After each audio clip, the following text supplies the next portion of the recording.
Guys চলে আসলাম আমাদের সিলেট ট্যুরের ব্লগ পার্ট 3 নিয়ে। আজকের ব্লগটা হলো সিলেটের রাতারগুলের সুন্দর কিছু মুহূর্ত নিয়ে। সো গাইস তাহলে চলেন ব্লগটা শুরু করি।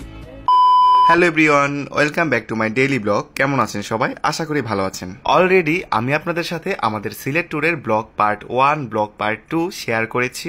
গাইস আমি ব্লগের মাঝখানে একটা কথা না বললেই নয়, আমাদের ট্যুরটা হয়েছে আমাদের ফরএভার লিভিং কোম্পানি থেকে। এখন কথা হচ্ছে আমি ট্যুরে গিয়ে আপনাদের জন্য এত কষ্ট করে এই ভিডিওগুলো তৈরি করেছি।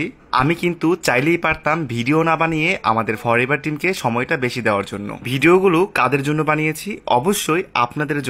কিন্তু গাইস দুঃখের বিষয় হলো আপনারা ভিডিও ঠিকই দেখছেন কিন্তু কেউ লাইক কমেন্ট করছেন না। এমন হলে তো ভিডিও করার আর কোনো মুডই থাকে না। তো যাই হোক, আমার মনের কষ্টটা আপনাদের সাথে আমি শেয়ার করেছি। এখন চলে আসি মূল ব্লগে। আমার পার্ট 2 ব্লগটি ছিল সিলেটের সাদা পাথর নিয়ে। সাদা পাথর থেকে আমরা সরাসরি চলে গিয়েছি রাতারগুলে। গাইস রাতারগুলে এইটা আমার ফার্স্ট টাইম ছিল। আমরা বাস থেকে নেমে প্রত্যেকজন ভাগে ভাগে নৌকায় উঠে গিয়েছি।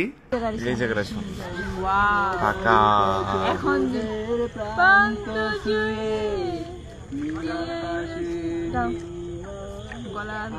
আপনারা তো শুনতেই পেয়েছেন, আমি বলছিলাম জায়গাটা সুন্দর।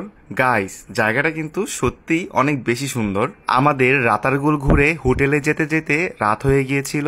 আমরা সবাই হোটেলে গিয়ে ফ্রেশ হয়ে ডিনার করে নিচ্ছিলাম। আর গাইস আমরা মোটামুটি সবাই অনেক বেশি ক্ষুধার্ত ছিলাম। সো গাইস আজকের ব্লগটি এই পর্যন্তই। ব্লগটি আর বেশি বড় করব না, আর দেখা হবে পরবর্তী পার্টে। সেই পর্যন্ত সবাই ভালো থাকবেন। টাটা।